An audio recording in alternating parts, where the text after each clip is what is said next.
নমস্কার, সকলকে আন্তরিক শুভেচ্ছা। আমি পূর্বে পোস্ট করে জানিয়েছিলাম যে 9টার সময় আমি লাইভে আসব। কিছু কবিতা পাঠ এবং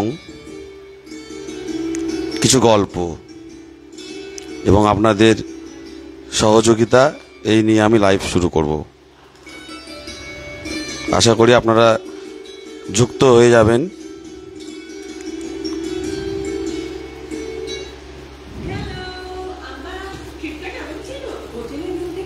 আশা করছি আপনারা যুক্ত হয়ে যাবেন, তাহলে আমি লাইভটা শুরু করতে পারবো।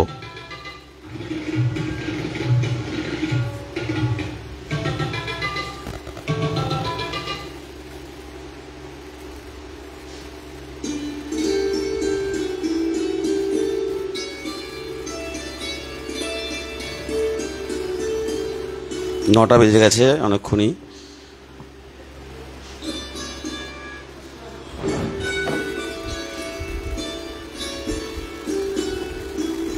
আমি শুরু করতে চলেছি লাইভ। দেখ তো আমার মুখটাকে দেখা যাচ্ছে?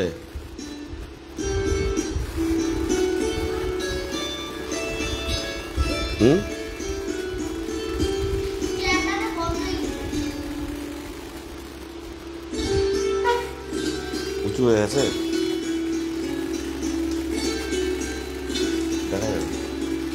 ঠিক আছে। আমি লাইভ শুরু করছি। আজকে আমি বলেছিলাম যে কবিতা পাঠ থাকছে এবং কবিতা পাঠের সাথে কিছু কথা, কিছু গল্প। আমি ব্যাক ক্যামেরায় নিয়েছি, যে কারণে আমি কেউ রিপ্লাই করলে দেখতে পাবো না। আমি একটু পরে ক্যামেরাটাকে ঘুরিয়ে নিচ্ছি। আগে প্রথম কথাগুলো বলি, ততক্ষণ আপনারা যুক্ত হয়ে যান, তারপরে আমি ক্যামেরাটাকে ঘুরিয়ে নেব। আজকে কবিতা পাঠের আসরে রয়েছে কবিগুরু রবীন্দ্রনাথ ঠাকুরের লেখা শঙ্খ কবিতা। তারপরে আমি সুবিনয় রায়ের লেখা হিসাবী কবিতাটি পাঠ করব।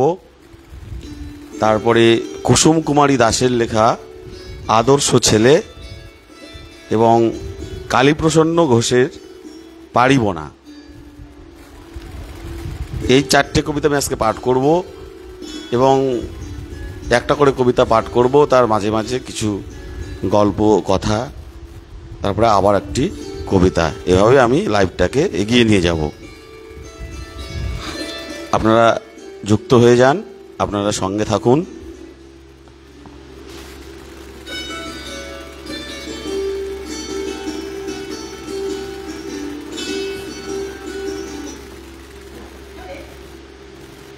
আপনারা যুক্ত হয়ে যান, আমি তাহলে প্রোগ্রামটাকে এগিয়ে নিয়ে যেতে পারি।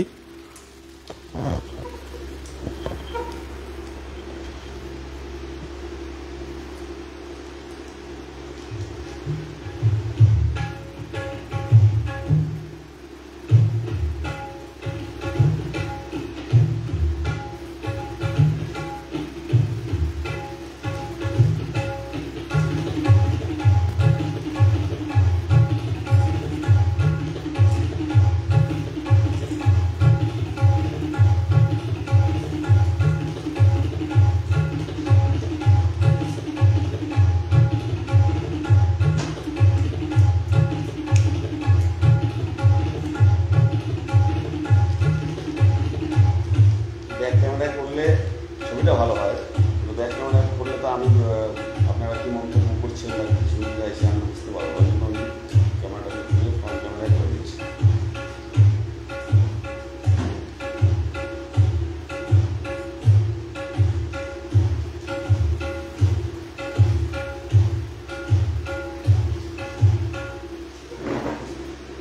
ফ্রন্ট ক্যামেরাতে ঠিক আছে, আমি শুরু করতে চলেছি।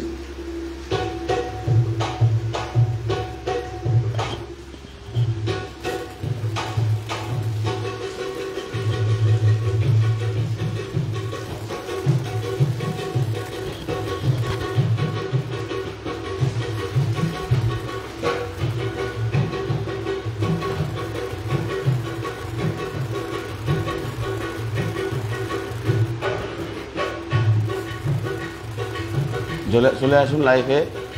আমি আমার গল্পের আসর এবং কবিতা পাঠ আমি এখনই শুরু করব। একজনকে দেখছি, তো আমি অপেক্ষা না করে আমি শুরু করছি।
শুনতে পাচ্ছেন সকলে?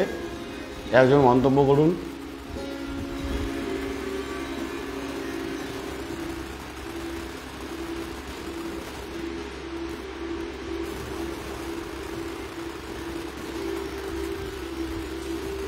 আমি তাহলে আর অপেক্ষা না করে শুরু করছি।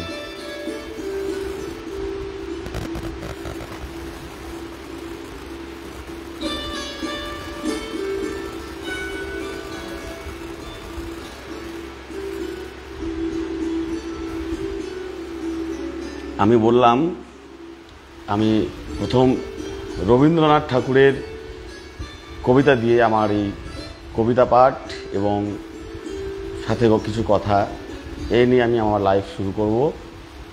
তো আমি শুরু করলাম প্রথমেই বিশ্বকবি তথা কবিগুরু রবীন্দ্রনাথ ঠাকুরের লেখা শঙ্খ কবিতাটি আমি পাঠ করব। লাইভে থাকুন, আশা করি ভালো লাগবে। আর আমাদের বাঙালির শ্রেষ্ঠ উৎসব দুর্গাপুজো সবই শেষ হয়েছে। সকলকে আমি শুভ বিজয়ার আন্তরিক শুভেচ্ছা এবং প্রীতি ও শুভেচ্ছা, ভালোবাসা এবং বয়োজ্যেষ্ঠদের প্রণাম জানাই। এবার মা দুর্গা বিসর্জনের পর অবশ্যই মনটা একটু, আমারও ছিল, একটু খারাপ লাগছিল। তো মন খারাপ করার কিছু নেই। মা দুর্গা এই তো কিছুদিন বাদেই আবার মা কালী রূপে আমাদের কাছে ফিরে আসবে, আবার আমরা আনন্দে মুখরিত হব। অতএব মন খারাপ সরিয়ে দু হাতে দিন তালি, অপেক্ষার আর কিছুদিন, আসছেন মা কালী। ঠিক আছে, আমি শুরু করছি কবিগুরু রবীন্দ্রনাথ ঠাকুরের লেখা শঙ্খ। তোমার শঙ্খ ধুলায় পড়ে কেমন করে সইব, বাতাস আলো গেল মোড়ে, একই রে দুর্দৈব, লড়বিকে আয় ধপচাবে, গান আছে যার ওঠ না গে, চলবি যারা চল রে ধে, আয় নারী নিঃশঙ্ক, ধুলায় পড়ে রইল চেয়ে ওই যে অভয় শঙ্খ, চলেছিলাম পূজার ঘরে সাজিয়ে ফুলের অর্ঘ্য, খুঁজি সারা দিনের পরে কোথায় শান্তি স্বর্গ, এবার আমার হৃদয় ক্ষত, ভেবেছিলাম হবে গত, ধুয়ে মলিন চিহ্ন যত, হব নিষ্কলঙ্ক, পথে দেখি ধুলায় নত তোমার মহাশঙ্খ, আরতি দ্বীপ একই জ্বালা, একই আমার সন্ধ্যা, গাঁথার রক্ত জবার মালা, হায় রজনীগন্ধা, ভেবেছিলাম যোজাজুজি মিটিয়ে পাবো বিরাম খুঁজি, চুকিয়ে দেব ঋণের পুঁজি, লব তোমার অঙ্ক। হেনকালে ডাকলো বুঝি, নীরব তব শঙ্খ। যৌবনেরই পরশমণি, করাও তব স্পর্শ। দীপক টানে উঠুক ধ্বনি, দীপ্ত প্রাণের হর্ষ। নিশার বক্ষ বিদায় করে, উদ্বোধনে গগন ভরে। অন্ধ দিকে দিগন্তরে, জাগাও না আতঙ্ক। দুই হাতে আজ তুলব ধরে, তোমার জয় শঙ্খ। রানা কর্মকার ইজ ওয়াচিং। শুভ বিজয়া রানাবাবু, লাইফে এসছি। আমি ব্যাকগ্রাউন্ড মিউজিকটাকে কি ভলিউম কমাবো না ঠিক আছে? তারপরে পরবর্তী চলে যাচ্ছি রবীন্দ্রনাথ ঠাকুরের কবিতায়। জানি জানি তন্দ্রা মম, রইবে না আর চক্ষে। জানি শ্রাবণ ধারা সম, বাগ বাড়িয়ে বক্ষে। কেউ বা ছুটে আসবে পাশে, কাঁদবে বা কেউ দীর্ঘশ্বাসে। দুঃস্বপ্নে কাব্যে ত্রাসে, সুপ্তির পর্যঙ্ক। বাজবে যে আজ মহল্লাসে, তোমার মহাশঙ্খ। তোমার কাছে আরাম চেয়ে, পেলাম শুধু লজ্জা। এবার সকল অঙ্গ ছেয়ে, পড়াও রণসজ্জা। ব্যাঘাত আসুক নব নব, আঘাত খেয়ে অটল রব। বক্ষে আমার দুঃখে তব, বাজবে জয়ডঙ্ক। দেব সকল শক্তি, লব অভয় তব শঙ্খ। বিশ্লেষণ করলে আরো অনেক সময়ও লাগবে, যে আমি 4টে কবিতা পাঠ করব আর কিছু কিছু গল্প করব। তো পরবর্তী কবিতায় আমি চলে যাব, একটু গল্প করে নিই। তো ব্যাকগ্রাউন্ড মিউজিক আওয়াজ নিশ্চয়ই ঠিক আছে? রানাবাবু একটু লিখুন, রানা কর্মকার একটু কমেন্টে নাইস লিখেছো, আমার ঠিকই আছে। তো আমি বললাম আমি 4টে কবিতা আজকে পাঠ করব। ব্যাক ক্যামেরাতে করলে ছবিটা ভালো আসে, কিন্তু ব্যাক ক্যামেরাতে করলে আবার অসুবিধে, কে কি লিখছে, কে কি জানতে চাইছে, কার কি। কারণ গল্পের আসর লিখেছি, গল্প তো আর একাই একাই করা যায় না। আমি আপনাদেরকে নিয়ে এই গল্পের আসরটা করছি, যাতে এই যে মা দুর্গা মা মানে আমাদের ছেড়ে শ্বশুরবাড়িতে গেল, তো স্বাভাবিক একটু মনটা খারাপ আমারও ছিল। তো সেটাকে কাটিয়ে উঠতে আমি তো বললামই, মন খারাপ ঝেড়ে ফেলে দু হাতে বাজান তালি। মা আবার ফিরে আসবে খাড়া হাতে হয়ে মা কালী। কালী পুজো আসছে, আমাদের 12 মাসে 13 পার্বণ। মা বিভিন্ন অবতারে আসেন।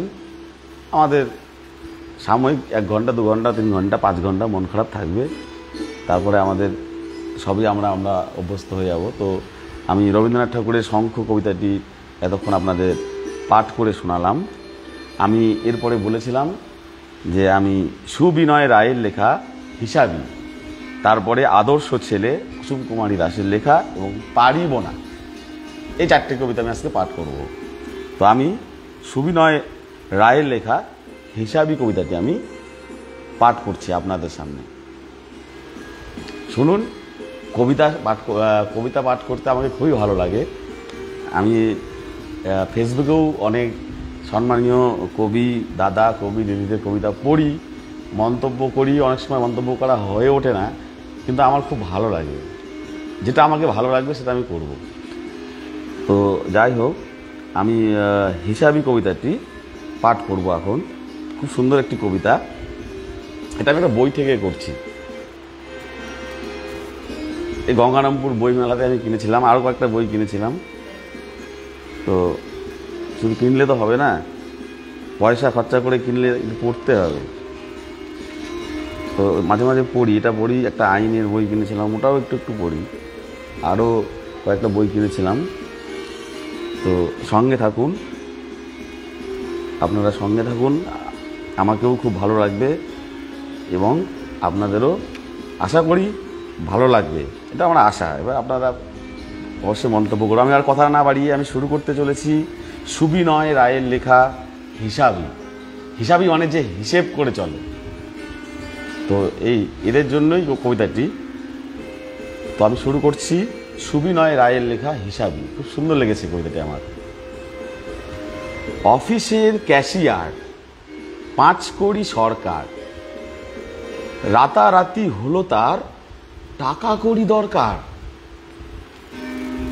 টাকা কড়ি বেঁচে থাকতে গেলে সকলেরই দরকার। তো আমি একটু ব্যাকগ্রাউন্ড মিউজিকটা কমিয়ে দিই, মনে হচ্ছে বেশি হয়ে গেছে। তো কি বললাম, টাকা কড়ি আমাদের বেঁচে থাকতে গেলে অবশ্যই দরকার, প্রত্যেকটা মানুষেরই দরকার। তো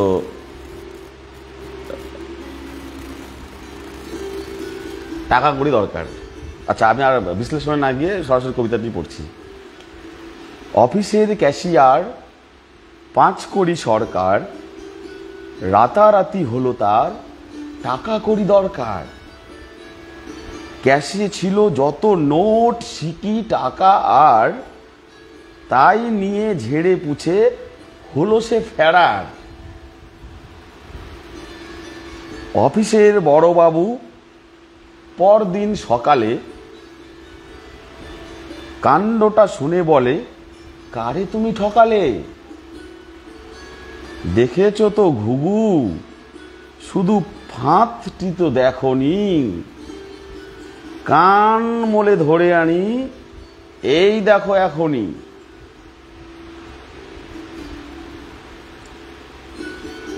পরনিত পাল্লায় রামধন দারোগার, তার হাত এরাবার জটি নাই কারোয়ার। টিকটিকি পুলিশের এত বড় ওস্তাদ, দুনিয়ায় মেলে নাকো যত করো খোঁজপাত। চম্পট হয়ে গেছে অফিসে টাকা পয়সা নিয়ে, বোঝেন ভালো করে, শুনে ভালো লাগবে। তোমারে যে ধরবেই থাকো যদি মর্তে, নিস্তার নাই ঢুকে ইঁদুরের গর্তে। তুমি যদি ইঁদুরের গর্তেও ঢুকে থাকো, তোমার কিন্তু নিস্তার নেই। তুমি অফিসের ক্যাশ, টাকা কড়ি সব নিয়ে চম্পট হয়েছো, তোমার নিস্তার নেই। দারোগাবাবু আছে তো। আবার লাইনটা বলি, তোমার এসে ধরবেই থাকো যদি মর্তে, নিস্তার নাই ঢুকে ইঁদুরের গর্তে। লিখে দেনু তারে চিঠি, ঠেসে 2 কলম, দেবে বাছা ধনে করে সিধে একদম। দেশ জুড়ে পড়ে গেছে ধর ধর শব্দ, এইবারে 5 কড়ি নির্ঘাত জব্দ। হাতে ফটো, নোট বই, পেন্সিল, ফর্দ, খুঁজে খুঁজে রামধন হয়ে গেল হদ্দ। খুঁজেই পাওয়া যাচ্ছে না 5 কড়িকে। আচ্ছা, দুনিয়ার 5 কড়ি গঙ্গ ও চট্ট, সেন রায় ঘোষ বোস মিত্তির ভট্ট। চৌধুরী সরকার নাকসুর বন্ধ, শ্বাসমল বিশ্বাস ধরকর চন্দ। সুন্দর, এই কবিতাটা ভালো লেগেছে, এই জন্য আপনাদের আমি পাঠ করে শোনালাম। এর আগেও আমি লাইফে অনেক কবিতা পাঠ করেছি, সেগুলো আমার লাইফে আছে এখনও ভিডিওগুলো। তো আজকে আমি 4টেই পাঠ করব। তো আশা করি আপনাদের ভালো লাগছে। কবিতায় থাকুন। কবিতা মানে আমি কি বলবো, আমার কবিতা, গান এগুলোই আমি নিয়ে পড়ে থাকি। তো গল্পের আসর একটু করি। কেউ কিছু জানতে চান বলেন, আমি তাহলে একটু বলি। গল্প তো আর একা একাই হয় না, গল্প করতে গেলে সাথী প্রয়োজন। বাড়িতে বসে আছি আমি, আজকে সারাদিন বাড়ি থেকে বেরোইনি। কালকে রাত্রি 1টার সময় বাড়িতে ঢুকেছি। আমার আশা ছিল আমি আরও রাত্রি জাগবো, কিন্তু সঙ্গে কাউকে পেলাম না। আমার আশা ছিল আমি নদীর ঘাটে গিয়ে ভিডিও তৈরি করব, কিন্তু সেটাতেও আমি কাউকে পেলাম না। ওই জন্য বাড়িতে ঢুকেছি। তারপরে বাড়িতে আমি বলে দিয়েছিলাম ফোন করে যে আমি খাবো না। তো 1টার সময় খিদে পেয়ে গেছে, এসে পটাপট 3টা ডিম ভুজিয়া করে নিলাম, করে মুড়ি, পেঁয়াজ, কাঁচা লঙ্কা দিয়ে খেয়ে তারপরে একটু মোবাইল দেখে মোটামুটি আমি ঘুমিয়েছি 2:30-3টার দিকে। এবার সকালে উঠেছি, উঠে আরও ঘুম পাচ্ছে, সারাদিন শুধু ঘুমিয়ে গেছি। ওই একটাই খেয়েছি, বিশ্বাস করবেন না, হয়তো আমার কাণ্ড শুনলে বাড়িতে বকাবকি হচ্ছে, আমি সারাদিন খাইনি, শুধু ঘুমোচ্ছি, ব্রাশও করিনি। তার মধ্যে 11টার সময় আমার এক শালাবাবুর মতোই এসেছিল আমাকে একটা জিনিস দেওয়ার জন্য, দিয়ে গেল, ওর সঙ্গে গল্প করলাম, আমি তখনও ব্রাশ করিনি, ও চলে গেল, আবার ঘুমিয়েছি। তারপরে আমি 4টার সময় উঠলাম, উঠে ব্রাশ করলাম, করে টোরে তারপরে স্নান করলাম, খাবার খেলাম, স্নান করলাম, ঠাকুরঘরে গেলাম, এই সন্ধ্যায় প্রোগ্রাম করছি। এই কাণ্ড কাজ সারাদিন। তো নেক্সট আর গল্প কেমন করে হবে? আপনারা তো কেউ কিছু লিখছেন না, লিখলে তো গল্প হবে। তো হিসাবে আমি পাঠ করলাম, এরপরে শুনুন, ভালো লাগবে। আমি পড়েছি উই লাভ ইন্ডিয়া, আমরা ভারতবর্ষকে ভালোবাসি। তো আমাদের দেশের একজন সাধারণ নাগরিক সন্তান হয়ে আমি এক কবির লেখা কবিতা আমি পাঠ করতে চাই, যে আদর্শ ছেলে, মানে আমাদের দেশটাতে কেমন ছেলে হলে আমাদের দেশটা ভালো হবে। তো কুসুম কুমারী দাস লিখেছেন, আপনারা পড়েছেন যদিও, পড়লেও এটা আমাদের প্রাইমারি সিলেবাসেও আছে ৫ম শ্রেণীতে। তো এটা খুব ভালো একটা কবিতা, আপনারা ইতিপূর্বেও পড়েছেন, শুনেছেন, আমার মুখ থেকে শুনুন কেমন লাগে। তো আমি চলে আসলাম, কুসুম কুমারী দাসের লেখা আদর্শ ছেলে পাঠ করছি। সকলেই আমাদের দেশকে ভালোবাসেন, আমরা চাই আমাদের দেশে এই ধরনের ছেলে আসুক, তারা আমাদের দেশের মঙ্গল, আমাদের সমাজের মঙ্গল, আমাদের প্রত্যেকের মঙ্গল। তো কবি লিখেছেন, কুসুম কুমারী দাসের লেখা আদর্শ ছেলে। আমাদের দেশে হবে সেই ছেলে কবে, কথায় না বড় হয়ে কাজে বড় হবে, মুখে হাসি বুকে বল, তেজে ভরা মন, মানুষ হইতে হবে এই তার পণ। তার পণ থাকবে, তাকে মানুষ হতে হবে। হাত পা চোখ কান এই থাকলেই মানুষ হয় না, মানুষ হতে গেলে, আমিও হয়তো হতে পারিনি, অধম ব্যক্তি, তো মানুষ হইতে হবে এই তার পণ। বিপদ আসিলে কাছে হও আগুয়ান, নাই কি শরীরে তব রক্ত মাংস প্রাণ, হাত পা সবারই আছে, মিছে কেন ভয়, চেতনা রয়েছে যার সে কি পড়ে রয়, সে ছেলেকে চায় বলো, কথায় কথায় আসে যার চোখে জল, মাথা ঘুরে যায়, সাদা প্রাণে হাসি মুখে করো এই পণ, মানুষ হইতে হবে মানুষ যখন। কৃষকের শিশু কিংবা রাজার কুমার, সবারই রয়েছে কাজ এ বিশ্ব মাঝার, হাতে প্রাণে খাটো সবে শক্তি কর দান, তোমরা মানুষ হলে দেশের কল্যাণ। খুব সুন্দরভাবে লিখেছেন, হাত পা সবই আছে, শুধু একটু মানুষ হওয়ার মানসিকতা ঈশ্বর যদি আমাদেরকে দেন, তাহলে আমাদের দেশের কল্যাণ। তো আমি লাইফে এসে আমার 3টে কবিতা পাঠ হয়ে গেল, এবং গল্প আমি করতে চেয়েছিলাম। এখন বাজে হচ্ছে 9:35 মতো, তো প্রায় 8 ঘন্টা মতো হয়ে গেল লাইভ। গল্প করতে গেলে কিছু বলেন, তাহলে আমি একটু গল্প করি। গল্পের আসলে 2-1টা গল্প, আচ্ছা আমি একটা হাসির গল্প আমি আমার শিক্ষার্থীদের যেমন শোনাই, ছোটদের গল্প সেটা শোনাই। তো আচ্ছা, আমাদের দেশ ভারতবর্ষ। তো ভারতবর্ষ দীর্ঘদিন ইংরেজদের হাতে পরাধীন ছিল। তো ইংরেজ বাবুরা এদেশে ছিলেন। তো ওরা তো মানে কি বলবো, এখনকার যুগে আমরা কিছু মাতব্বর টাইপের দেখি না, মানে র্যাগিং যেটাকে বলি আমরা। তো ইংরেজরা তো মানে বাংলা ভাষাও কিছু কিছু বোঝে, কিন্তু বলতে পারে না, কেমন করে বলে। তো একদিন বাসে করে এক বাঙালি বয়স্ক লোক আত্মীয়ের বাড়িতে যাচ্ছে, তখন তো মাটির হাঁড়িতে করে মিষ্টি নিয়ে যেত মানুষ, তো মিষ্টি নিয়ে যাচ্ছে। এবার সেই বাসে আবার পাশের সিটে এক ইংরেজ বাবু বসে আছেন। তো পাশের সিটে আমরা যেমন কেউ বসলে দুটো একটা কথা শুনি, গল্প করি, তো উনিও দেখে ইংরেজিতে বলেছেন যে হোয়াট ইজ দিস। আর সে বাঙালিটাও শিক্ষিত ছিল, মানে একটু একটু বোঝে, অতটাই শিক্ষিত না। তো বলছে রসগোল্লা।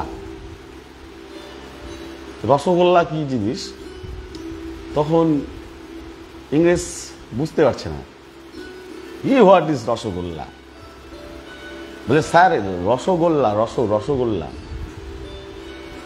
What is rasgulla? তখন তো বলছে ভারী বিপদ, স্যারকে আমি কী করে বোঝাই। আমি ওর মনে পড়েছে যে রসগোল্লা সুইট মানে মিষ্টি। বলছে Indian sweet, Indian sweet, sweet sweet Indian sweet. আমরা ওই আত্মীয়ের বাড়িতে নিয়ে গেলে আমরা এই সুইট নিয়ে যাই, সুইট। ও আন্ডারস্ট্যান্ড, ইন্ডিয়ান সুইট। এবার র্যাগিং, বলছে একটু টেস্ট করে দেখি। তো কিছুতে দেওয়ার ইচ্ছে নেই, বলছে না টেস্ট করবো। মানে ইংরেজ সাহেবদের কথা রাখতেই হবে, কিছু করার নেই, না হলে তো র্যাগিং শুরু হবে। তো ভদ্রলোক, আবার বাঙালি ভদ্রলোক, কী করবেন, বাধ্য হয়ে হাঁড়ি থেকে হাঁড়ির প্যাকেট খুলে বলছেন নেন। কিন্তু মানে বাঙালির সৌভাগ্য না ইংরেজদের দুর্ভাগ্য ভুলবো না আমি, সেই মিষ্টির মধ্যে পিঁপড়ে লেগে গেছে, পিঁপড়ে ঢুকে আছে। বাঙালি বাবুও খেয়াল করেননি, ওই ইংরেজ বাবুও খেয়াল করেননি। এবার তিনি তো মুখে পুড়ে দিয়েছেন, মানে বিনা পয়সায় পেলে যা হয় সেরকম মুখে পুড়ে দিয়ে মিষ্টি চিবোচ্ছেন। আর ঠিক পিঁপড়ে মুখের মধ্যে একবারে সেই কামড় সেটে দিয়েছে। যেই কামড় দিয়েছে ইংরেজ বাবু বলছে অস্বস্তি বোধ করছে। তখন ইংরেজ বাবু বলছে কি, বলছে Indian sweet is very bad. Indian sweet মানে ঝুলছে তো, জ্বালা, পিঁপড়ে কামড় দিয়েছে মুখের ভেতরে, বুঝতে পারছেন কেমন জ্বালাতন করবে।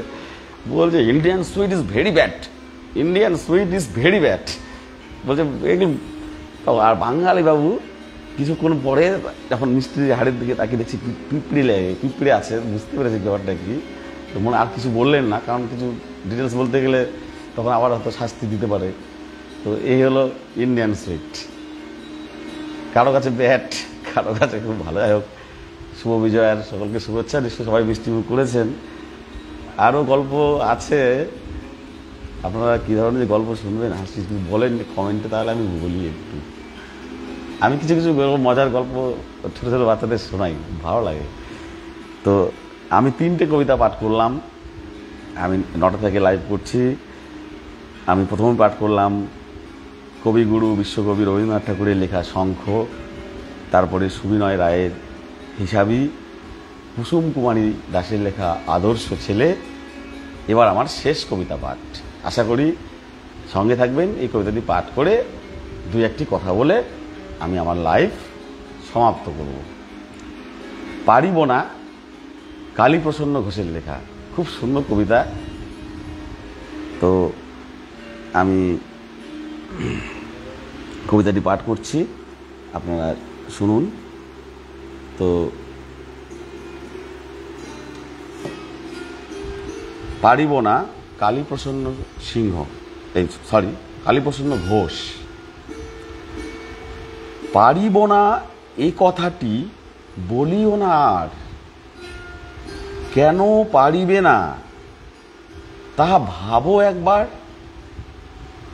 5 জনে পারে যাহা, তুমিও পারিবে তাহা। পারো কি না পারো, করো যতন আবার। একবার না পারিলে দেখো শতবার। পারিব না বলে মুখ করিও না ভার, ও কথাটি মুখে যেন শুনি না তোমার। অলস অবোধ যারা, কিছুই পারে না তারা। তোমায় তো দেখি না কো তাদের আকার। তবে কেন পারিব না বলো বারবার, জলে না নামিলে কেহ শিখে না সাঁতার, হাঁটিতে শিখে না কেহ না খেয়ে আছাড়, সাঁতার শিখিতে হলে আগে তবে নামো জলে, আছাড়ে করিয়া হেলা হাঁটো আর বার, পারিব বলিয়া সুখে হও আগুসার। বলো পারবো, পারিব না বলিও না, চেষ্টা করতে হবে, যত্ন রাখতে হবে, নিশ্চয়ই পারা যাবে। কালীপ্রসন্ন ঘোষ সুন্দর কবিতাটি লিখেছেন। এবার আপনারা হয়তো বলতে পারেন, আমি কি অনেক কিছু করেছি জীবনে? চেষ্টা করেছি যতটুকু করতে পেরেছি ঈশ্বরের কৃপায়, কিন্তু চেষ্টা করতে হবে। গীতাতেও রয়েছে চেষ্টা করো, চেষ্টাটা আমার হাতে, আর ফলটা তো ঈশ্বরের হাতে। এখন আমি সাকসেস হব কিনা আমি জানি না।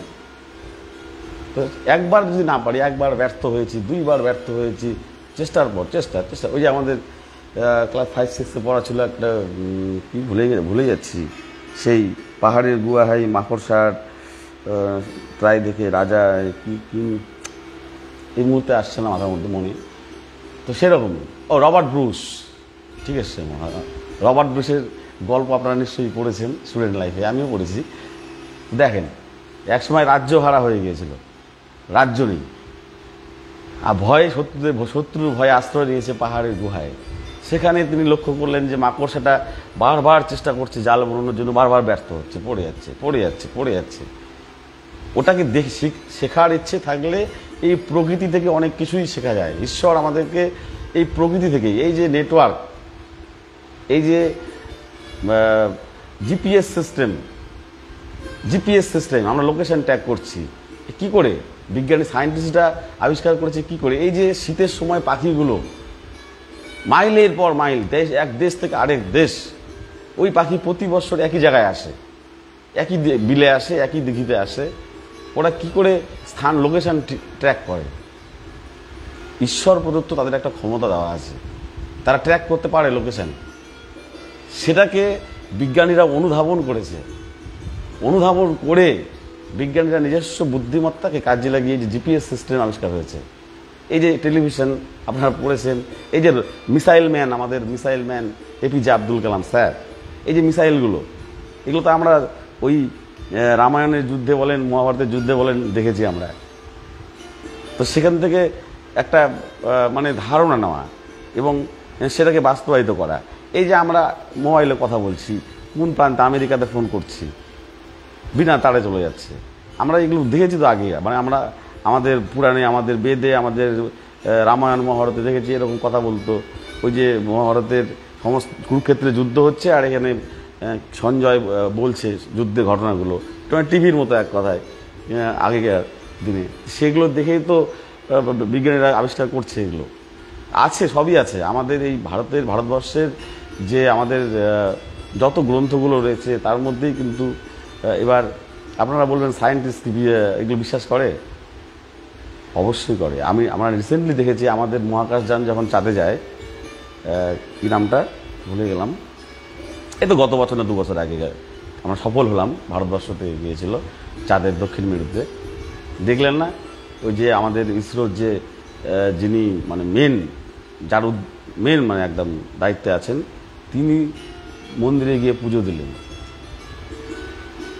মানে কর্মটা তিনি করেছেন, ঈশ্বর তাকে সফলতা দিয়েছেন, ঈশ্বরের প্রতি তিনি কৃতজ্ঞতা প্রকাশ করে আসলেন। তা বলে শুধু ঈশ্বরের নাম করে বেড়ালে কিন্তু জীবনে হবে না। ঈশ্বরকে বাদ দিয়েও নয়, ঈশ্বরকে নিয়ে চেষ্টা করতে হবে। তো আমি 9টায় শুরু করেছি, এখন 9:40 বেজে গেছে। আর বেশি কিছু কথা না বলে আর লাইভটাকে আর দীর্ঘায়িত না করে আমি সকলের অনুমতি নিয়ে আমার লাইভটাকে আমি এখানেই শেষ করতে চাই। আপনারা যদি কিছু বলেন, শুধুমাত্র রানা কর্মকার দেখছে এই মুহূর্তে 9টা 9:30 বাজছে, এখনও লাইভে কেউ নেই, এটাই আমি আশ্চর্য হচ্ছি। হয়তো সকলে আমি সারাদিন ঘুমিয়েছি, হয়তো অনেকেই ঘুমিয়েছে, হতে পারে ক্লান্তি। কারণ আমি গত রাত্রে তার আগের রাত্রেও আমি আমার পাড়ার ক্লাব থেকে আমি রাত্রি 2টোর সময় বাড়িতে ফিরি, তারপর মোবাইল টোবাইল দেখে 3টায় ঘুমিয়েছি, 6:30টায় উঠে সারা সকাল ওখানে মাংস নিয়ে রান্না করে খাওয়া দাওয়া করে বিকেলে এসে আবার আমাদের এই পাড়াতে যোগদান করে মানে বেশ কয়েকদিন থেকে ঘুম একটু কম হচ্ছিলো, সেটাকে মেকআপ করে নিচ্ছে আজকে টানা ঘুম দিয়ে। সারাদিন বাড়ি থেকে বেরোয়নি আমি। তো যাই হোক, আর যদি আপনাদের কিছু বলার থাকে কমেন্টে লিখে জানাবেন, আর না হলে আমি সকলকে আরও একবার আমার আন্তরিক নমস্কার, শ্রদ্ধা, শ্রেণী বিশেষে আমার শুভ বিজয়ার শুভেচ্ছা, শুভকামনা, বয়োজ্যেষ্ঠদের জ্যেষ্ঠদের প্রণাম জানিয়ে আমি আমার লাইভ অনুষ্ঠান এখানেই শেষ করব। যদি আপনারা আমার পাশে থাকেন বলবেন, আমি আগামীতেও আপনাদের সহযোগিতা পেলে আমি আবার লাইভে আসব। আমি বিগত দিনেও লাইভে এসেছিলাম, আমি একদিন পুজোর আড্ডা করলাম লাইভে, পুজোর মধ্যে এর আগেও আমি কবিতা পাঠ করেছি। জানি না আমি কতটা আপনাদের অন্তরকে স্পর্শ করতে পারছি। এবার ভালো হোক খারাপ হোক আমি চেষ্টা করছি আমার তরফ থেকে। আমি আবৃত্তি শিখিনি, গানও আমি শিখিনি, কিন্তু যতটুকু পারি, কারণ এই যে একটা প্ল্যাটফর্ম, এখানে সকলে নিজের নিজের মতো এই ফেসবুক প্ল্যাটফর্ম, ইউটিউব, এগুলোতে নিজের নিজের যতটুকু সামর্থ্য সকলে নিজেকে মেলে ধরার চেষ্টা করছে। তো আমিও চেষ্টা করছি যতটুকু আমি পারি। হয়তো খুব ভালো আমার হয় না, যার জন্যে আমার ফলোয়ার্স অনেক কম, আমার রিচ অনেক কম। তো চেষ্টা করি, কর্ম করি, এবার বাকিটা তো ঈশ্বরের হাতে। সকলে ভালো থাকবেন। শেষ আরেকটি কথা, ভালো থাকুন, ভালো রাখুন। ধন্যবাদ সঙ্গে থাকার জন্য।